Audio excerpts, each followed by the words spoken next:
নমস্কার বন্ধু, আমি সুমন বিশ্বাস। প্রতিদিনে আজও স্বপ্নিল বাংলা ক্লাসের পক্ষ থেকে সকল শিক্ষার্থী বন্ধুকে স্বাগত। দেখো বন্ধু, আজও আমি বাংলা, সংস্কৃত এবং ইংরেজি বর্ণনাক্রমিক যে গ্রন্থর ক্লাস শুরু করেছিলাম, অর্থাৎ আলোচনা, সংক্ষিপ্ত আলোচনার যে ক্লাস শুরু করেছিলাম, আজও সেই ধারাটা বজায় রাখবো। সেদিক থেকে আজ আমার কিন্তু 15 নম্বর ক্লাস। এর আগে 14টা ক্লাস করেছি।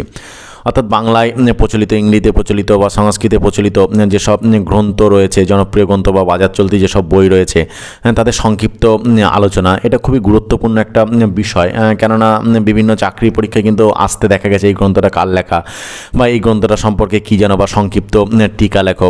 ফলে খুবই একটা গুরুত্বপূর্ণ ক্লাস কিন্তু এই বাংলা, সংস্কৃত এবং ইংরেজি গ্রন্থের সংক্ষিপ্ত আলোচনা। এবং এই সাহিত্যের বা গ্রন্থে আলোচনায় কিন্তু বন্ধুরা যে বোর্ড ওয়ার্কটা তেমন গুরুত্ব নেই। কী আলোচনা করবো, এই গ্রন্থটা কে লিখেছে, পাশে লিখেছে। ফলে সেদিক থেকে বোর্ড ওয়ার্কে না গিয়ে, অযথা সময় নষ্ট না করে সরাসরি যদি তোমাদের বিষয়টাকে বুঝিয়ে দিয়ে যায়, তাহলে সেটা তোমাদের পক্ষে অনেক ভালো। সেই কারণে কিন্তু আমি সরাসরি ক্যামেরায় না থেকে, ক্যামেরা নেপথ্যে থেকে কিন্তু এই অডিও ক্লাস করার চেষ্টাটা কিন্তু করেছি। আজও সেই চেষ্টাটা করব। সেদিক থেকে আজ আমি মোটামুটি 4টে বর্ণ গঠিত যেসব ক্লাস আছে সেই ক্লাসটা কমপ্লিট করব, কারণ এই বর্ণ দিয়ে তৈরি গ্রন্থের সংখ্যা খুবই কম। যেমন আজকে রি, এ, ওই আর ও বর্ণটা দিয়ে গ্রন্থ নেই বললেই চলে। এই কারণে এই 4টে বর্ণের উপর যেসব গ্রন্থ প্রচলিত আছে তার কমপ্লিট ক্লাসটা করব। ফলে একটু দীর্ঘায়িত হলেও বন্ধুরা একটু তোমরা ধৈর্য সহকারে শুনবে, কারণ উপকারটা কিন্তু তোমাদের কিন্তু হবে। প্রথমেই চলে যাব রি বর্ণ দিয়ে গঠিত ঋগ্বেদ সংহিতার দিকে। তোমরা জানো যে এই যে ঋগ্বেদ সংহিতা, সংস্কৃতের ঋগ্বেদ আমরা পড়েছি, যে আমাদের প্রথম সবথেকে প্রাচীন ধর্মগ্রন্থ ঋগ্বেদ হিন্দুদের আমরা পড়েছি। ফলে এই ঋগ্বেদ সংহিতা কিন্তু রমেশচন্দ্র দত্ত অনুবাদ করেছিলেন। এর ভাষ্য, সংক্ষিপ্ত টিকা, বাংলা অনুবাদ সহ তিনি প্রকাশ করেছিলেন। ঋগ্বেদ প্রাচীন আর্যগণের কিন্তু একটা অতুলনীয় কীর্তি। ইহা কতগুলি ছন্দবদ্ধ মন্ত্র মাত্র।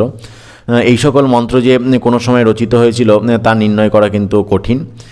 সাধারণত বিশ্বমিত্রাদি ঋষিগণ ইন্দ্রাদি দেবগণের উদ্দেশ্যে এইসব মন্ত্র রচনা করেছিলেন। এর কিয়দংশ আর্যদিগের ভারত আগমনের পূর্বে এবং কিছু অংশ তারপরে রচিত হয়েছিল বলে অনুমান করা হয়।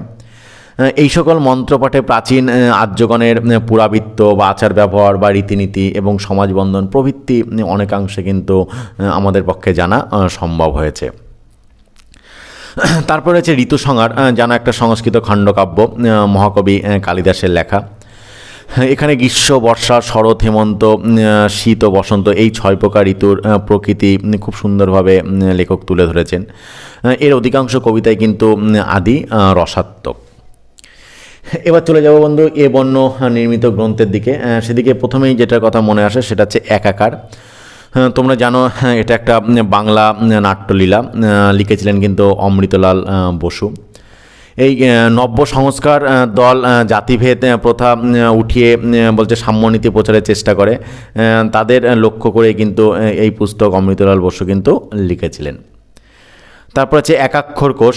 তোমরা জানো যে পুরুষোত্তম দেবকৃত একটা অভিধান গ্রন্থ। এখানে একাবলী কোষের পরিশিষ্ট বললেও বলা যায়। কেউ কেউ একাবলীকেই কিন্তু এর পরিশিষ্ট বলেন। তারপরে হচ্ছে একাবলী কোষ, বললাম যে পুরুষোত্তম দেব প্রণীত একখানি অভিধান। এতে ক হইতে পুরো কয় মূর্ধন্য ষ পর্যন্ত 34টি ক্রমপঠিত বর্ণের প্রত্যেক বর্ণে কেবল এক এক স্বরবর্ণ যোগ করে তার অর্থ কিন্তু লিখিত রয়েছে। তবে পর্ণমাঝে বন্ধুদের একটা কথা বলে রাখি, যে শিক্ষাকে সকলের দৌড়ে দৌড়ে পৌঁছে দেওয়া পুণ্যের কাজ। তাই এখনও পর্যন্ত যারা তোমাদের প্রিয় স্বপ্নিল বাংলা চ্যানেলটাকে সাবস্ক্রাইব করেনি, তারা সাবস্ক্রাইব করে পাশে থাকা বেল আইকনটাকে প্রেস করে দিও সবার আগে সমস্ত ভিডিওর আপডেট পেতে।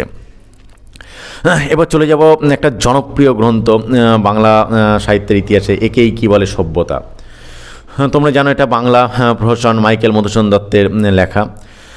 বিষয়টা হচ্ছে এরকম যে কলকাতাবাসী জনৈক বৈষ্ণবের নববাবু নামক ইংরেজি শিক্ষিত পুত্র জ্ঞানতরঙ্গিনী সভার প্রধান পৃষ্ঠপোষক ছিলেন। এই সভায় মদ্যপান, অখাদ্য ভক্ষণ এবং বেশ্যাদের নৃত্যগীত হতো। একদিন নববাবু উক্ত সভায় গমন করার পরে তার পিতা এক বাবাজিকে এক বাবাজিকে বিষয়টা দেখার জন্য পাঠিয়েছিলেন। পথে মাতাল কর্তৃক নিগৃহীত হয়ে জ্ঞানতরঙ্গিনী সবার তথ্য অবগত হওয়ার পর বাবাজি নববাবু এবং তার বন্ধু কালীবাবুকে দেখতে পান। বলছে তারা কিঞ্চিত উৎকোচ দিয়ে বাবাজির মুখ বন্ধ করে দেন। পরে সবাই গমন করে বন্ধুদের সঙ্গে মদ্যপান, বক্তৃতা এবং বেশ্যাদের সঙ্গে আমোদ প্রমোদ করে সবার কার্য সম্পন্ন করেন। একদিন সন্ধ্যার সময় স্ত্রী, ভগ্নী এবং অন্যান্য বলছে পুরো মহিলারা তাস খেলছিল। এমন সময় নববাবু অত্যন্ত মাতাল অবস্থায় বাড়িতে ফিরে প্রায় জ্ঞানশূন্য হয়ে পড়ে। কর্তা এসে সমস্ত ব্যাপার বুঝতে পারে এবং পরদিন সপরিবারে বৃন্দাবন যাত্রা করার ব্যবস্থা করে। নববাবুর স্ত্রী হরকামিনী স্বামীর অবস্থা দেখে খেদ করে বলেন, বেহাইয়া আবার বলে কি যে আমরা সাহেবদের মতন সভ্য হয়েছি। হা আমার পোড়া কপাল, মদ মাস খেয়ে ঢলাঢলি করলেই কি সভ্য হয়? একেই কি বলে সভ্যতা? একটা অসাধারণ তৎকালীন সমাজ ব্যবস্থার একটা নিখুঁত ছবি আমরা কিন্তু একেই কী বলে সভ্যতা প্রদর্শনে দেখতে পাই। এখানে তোমার মাইকেল মধুসূদন দত্ত তৎকালীন শিক্ষিত কিছু মানুষ ছিল যারা নিজেদের দু অক্ষর ইংরেজি জানা শিক্ষিতভাবে সমাজে অপকালচার সৃষ্টির প্রচলন করেছিল, তাদের ইনসাল্ট করতে কিন্তু এটা লিখেছিলেন। এই প্রশ্ন 1859 থেকে 61 সালের মানে পূর্বে, অর্থাৎ 1860 সালে কিন্তু এটা লেখা হয়েছিল। তারপর হচ্ছে এটা কোন যুগ? এটা হচ্ছে সকারাম গণেশ দেউস্করের লেখা একটা গ্রন্থ। তোমরা জানো যে পঞ্জিকাকারেরা বলেন কলির 5000 বৎসর অতীত হয়েছে, কিন্তু মনুসংহিতায় লিখিত আছে যে কলিযুগের পরিমাণ কিন্তু 1200 বৎসর, অর্থাৎ 1200 বছর। এই 1200 বছর তাহা হইলে বর্তমানকালে কোন যুগ চলছে এই বিষয় এই পুস্তকে কিন্তু আলোচিত হয়েছে। এটা কোন যুগ এই সম্পর্কে কিন্তু এখানে তুলে ধরা হয়েছে। এরপরে আমরা এতদ্বিষয় স্ত্রীলোকদিগের পূর্বাবস্থা। এটা কি বলতো? এটাও কিন্তু একটা বাংলা সামাজিক গ্রন্থ। এটা প্যারীচাঁদ মিত্রের লেখা, যে এতদ্দেশীয় স্ত্রী লোকদিগের পূর্বাবস্থা। বিষয়টা এরকম যে এখানে পূর্বে আর্য রমণীদের কীরূপ অবস্থা ছিল, তারা কীরূপভাবে শিক্ষিত হলেন এবং ধর্মরচনা করলেন, কতকগুলি আর্য রমণীর দৃষ্টান্ত প্রদর্শনপূর্বক কিন্তু এটা বর্ণনা করা হয়েছে। এরপরে রয়েছে এলিসেস অ্যাডভেঞ্চার্স ইন ওগান্ডারল্যান্ড। বিষয়টা কেমন বলো তো? মানে হচ্ছে এটা হচ্ছে লিখেছিলেন কিন্তু লিউইস ক্যারলের একটা রূপকথা এটা। বিষয়টা এলিস নামে একটি অল্পবয়স্কা বালিকা নানা অদ্ভুত জীবজন্তু রাজ্যে গিয়ে পড়ে। সে যে অভিজ্ঞতা অর্জন করেছিল তাহা এই পুস্তকে কিন্তু লিখিত আছে। এরপর আরেকটা জনপ্রিয় কাব্যগ্রন্থ তোমরা জানো, এশা। এটা কিন্তু একটা কাব্যগ্রন্থ, অক্ষয় কুমার বলের লেখা। 2016 সালে এসএসসি পরীক্ষায় কিন্তু এটা এসেছিল। এশা গ্রন্থটা কার লেখা? ফলে একটা যথেষ্ট গুরুত্ব রয়েছে। আমি এই কারণেই তোমাদের বলি, এই বাংলা সংস্কৃত এবং ইংরেজি গ্রন্থের বর্ণনাক্রমিক আলোচনার যে ক্লাসটা খুব ধৈর্য সহকারে তোমাদের শুনতে। বিষয়টা এরকম যে লেখকের স্ত্রী বিয়োগের পর ওই উপাদেয় এবং মর্মস্পর্শী কাব্য এশা লিখেছিলেন 1912 সালে অক্ষয় কুমার বড়াল। এবার চলে যাব বন্ধু ওই নির্মিত গ্রন্থে। সেদিক থেকে প্রথমেই মনে আসে বলছে ঐকতানিক স্বর সংগ্রহ। তোমরা জানো এর দুটো খণ্ড, প্রথম ও দ্বিতীয় ভাগ। এটা হচ্ছে বাংলা একটা সঙ্গীত গ্রন্থ। দক্ষিণাচরণ সেন এটা লিখেছিলেন। এই গ্রন্থে সঙ্গীতের স্বরলিপি বা স্বরগ্রাম, মাত্রা বা কালের নিয়ম এবং কতগুলি ঐকতানে যে পুরো বাদনোপযোগী গত প্রদত্ত কিন্তু হয়েছে। তারপরে পাবো আমরা ঐতিহাসিক উপন্যাস।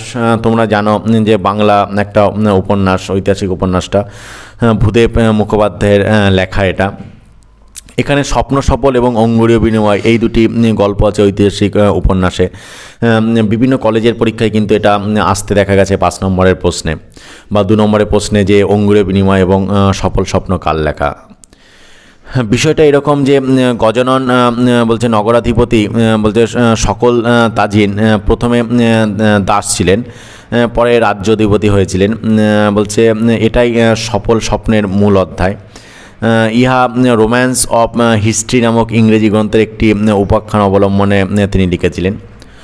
আর অঙ্গুরীয় বিনিময়ের আখ্যান ভাগ কিন্তু এরূপ যে মহারাষ্ট্রবীর শিবাজী সম্রাট ঔরঙ্গজেবের কন্যা রসিনারাকে পার্বত্য পথ থেকে অপহরণ করে এনে কিছুকাল স্বীয় দুর্গে রেখে দেন। সেখানে উভয়ের মধ্যে প্রণয় সঞ্চার এবং বিবাহের প্রস্তাব হয়।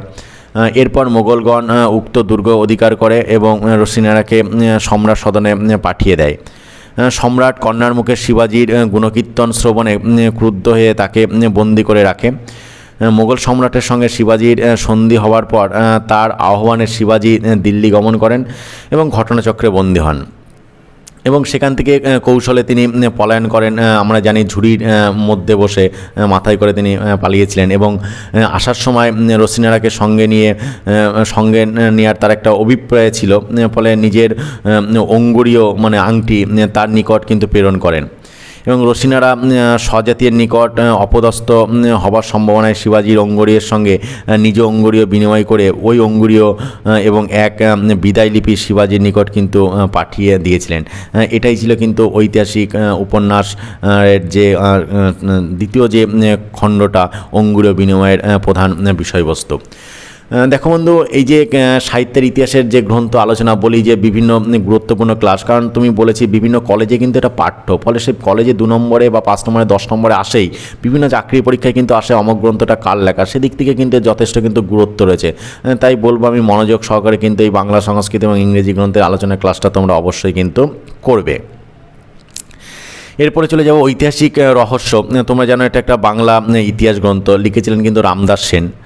হ্যাঁ, বিষয়টা এরকম যে ঐতিহাসিক রহস্য গ্রন্থের যে এখানে ভারতবর্ষের পুরাবৃত্তের সমালোচনা বা কালিদাস, বড়রুচি, শ্রীহর্ষ প্রভৃতি প্রাচীন কবিদের বিবরণ বা প্রাচীনকালে হিন্দুদের নাট্যাভিনয়, বেদ প্রচার, গৌড়ীয় বৈষ্ণবাচার্যবৃন্দের গ্রন্থাবলীর বিবরণ বা ভারতের প্রাচীন সঙ্গীতশাস্ত্র প্রভৃতি বিষয়ে কিন্তু এখানে আলোচনা করা হয়েছে। এবার চলে যাব বন্ধু আমি অনির্মিত গ্রন্থের ক্লাসে। সেদিক থেকে প্রথমে যেটা মনে পড়ে একটা জনপ্রিয় গ্রন্থ ওডিসি। তোমরা জানো যে অন্ধকবি হোমারের লেখা একটা মহাকাব্য ওডিসি। হোমার প্রথমে অন্ধকবি মানে পরবর্তীকালে অন্ধ হয়ে গেছিলেন। যে ওডিসি হোমারে কিন্তু প্রসিদ্ধ কাব্য, ইলিয়াডের একটা উপসংহার। তাহলে ইলিয়াড ওডিসি যে মহাকাব্য, আমরা 4টে মহাকাব্য সাধারণত জানি, রামায়ণ মহাভারত, তাহলে ইলিয়াড ওডিসি, এই ইলিয়াড ওডিসি কিন্তু হোমারের লেখা। ফলে ওডিসি হোমারের প্রসিদ্ধ কাব্য ইলিয়াডের কিন্তু একটা উপসংহার। এখানে আমরা ট্রয় যুদ্ধ শেষ হওয়ার পর বলছে ইউলিসের ভাগ্য বিপর্যয় এবং নানা দুঃসাহসিক অভিযানের কাহিনী কিন্তু এই ওডিসি আমরা মহাকাব্যে কিন্তু পাবো। একটা মহাকাব্যে যেন একটা জাতির সামগ্রিক উত্থান পতন, সামাজিক, রাজনৈতিক টোটাল ঘটনার বিবরণ থাকে বলে এটা মহাকাব্য বলে। সাধারণত অষ্টাধিক স্বর্গে এটা রচিত হয়।